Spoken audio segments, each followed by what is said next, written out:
platicaba hace rato que quería compartirles algo que me ha sucedido. Durante mucho tiempo han venido varios expertos al programa, expertos que han hablado de cosas efectivamente pues paranormales o distintas, y yo siempre me he considerado una persona extremadamente escéptica. Sobrenaturales. Sobrenaturales, siempre he sido muy escéptico. Hasta que llegó un punto en mi vida que la misma vida me obligó a no serlo, porque realmente yo, por mí siempre hubiera sido. Les platico rápidamente. Yo de chavito era muy miedoso. Muy miedoso en la oscuridad, todas esas cosas como que me daban mucho miedo. Y bueno, en mi casa somos dos hermanos, Heidi y yo. Heidi es más chica que yo y bueno, pues juntos pues, nos echamos solamente toda la niñez, adolescencia, pues bueno, pues somos hermanos. El asunto es que lo que empezó a suceder es que yo, pues con este miedo como que siempre me alejé de las cosas que no me llamaban la atención. Y de repente empieza a pasar el tiempo y empiezo mi hermana, ya los dos adultos, obviamente, de repente me empezaba a decir cosas como, oye Jordi, cuídate mucho de esto, ahorita estás haciendo muchas cosas extremas, ten cuidado por tal y tal cosa. Entonces, pues a mí me parecían como consejos de una hermana, consejos, pues que te da pues, la gente que más te quiere, ¿no? Que es tu familia. En cierto momento, mi mamá, que falleció de efisema pulmonar, y que lamentablemente nos dijo supimos 8 años antes de que falleciera que iba a morir. De hecho, cuando nos dicen los doctores, que yo estaba la verdad muy chavo junto con mi hermana, la llevamos un día a este hospital de nutrición y nos dicen, tu mamá tiene efisema pulmonar, y nos dicen además fuertísimo porque nos dicen, y va a morir en cualquier momento, no creemos que pueda vivir más de un año. Pues tú imagínate que te digan eso, pues cuando estás joven es muy difícil, ¿no? Y más que nosotros estábamos en ese momento llevándola al hospital, ¿no? O siendo responsables de ella. Entonces pasa esto y bueno, finalmente mi mamá y yo quedamos en algún momento, porque pues cuando tienes la oportunidad de platicar con alguien que va a morir, pues platicas de muchas cosas, ¿no? Inclusive hubo un momento donde le escribí una carta que creo que ha sido la carta más difícil que he escrito en toda mi vida, ¿no? Porque tenía que, pues al final era una carta de alguna manera de despedida. El asunto es que mi mamá sabía que yo era muy miedoso y mi mamá también era muy miedosa. Entonces ella y yo quedamos, decimos, ok, si hay alguna forma de comunicarse cuando uno muere, por favor no te vayas a comunicar conmigo porque no yo conmigo. Me espantaría. Y ella me dijo, si hay alguna forma también y algo pasa, por favor tú tampoco nunca me vayas a contactar ni nada porque nos podríamos espantar. O sea, como que entre juego y no juego quedamos en que nunca nos asustaríamos. Ajá. ¿Ok? Porque mi mamá como a los 6-7 meses murió y así quedamos siempre. Y después mi hermana Heidi me empezaba a decir muchos consejos y muchas cosas y en fin, ¿no?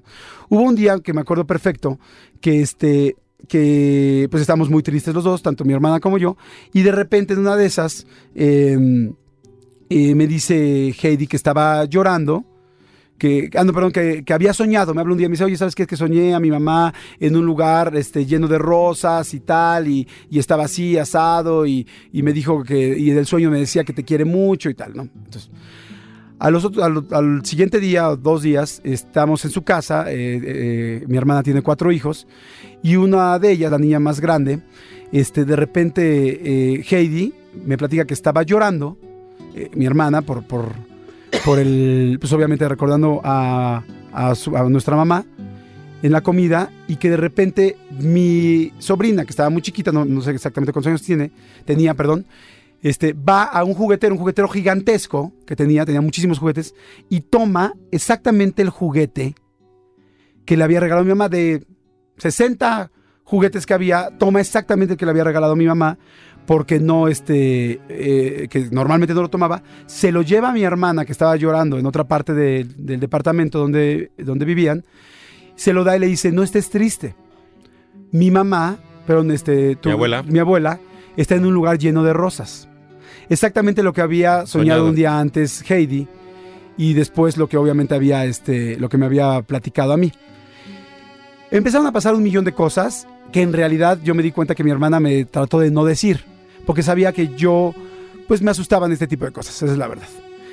Después de esto, un día me llama, y ya después de tantas llamadas me dice, Heidi, oye, ¿sabes qué? Soñé con mi mamá, que estábamos en unos troncos, en un bosque, no sé qué, y me decía que tal y tal y tal y tal, y me dice 3 o 4 cosas que me estaban pasando en la vida.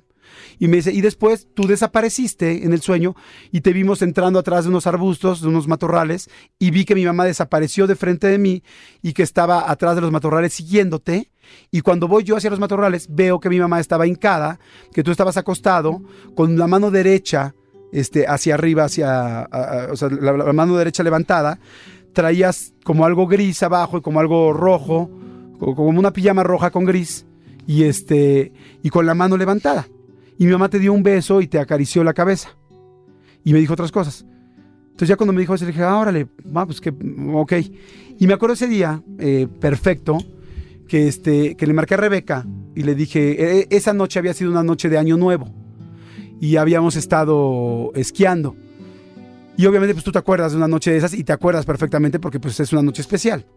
Me acuerdo que cuando llegamos a una cabaña que habíamos rentado, llegamos y lo primero que vimos fue una cabecera donde íbamos a dormir, la cual tenía barrotes. Y chistosamente mi cama en esas épocas tenía barrotes. Y yo no sé por qué llevaba como unos, pues como unos 2 años o 1 año durmiendo agarrándome de un barrote.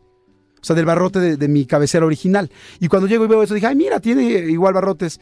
Y entonces esa noche digo, ¿te acuerdas cómo me dormí ese día? Y me dice, sí, claro.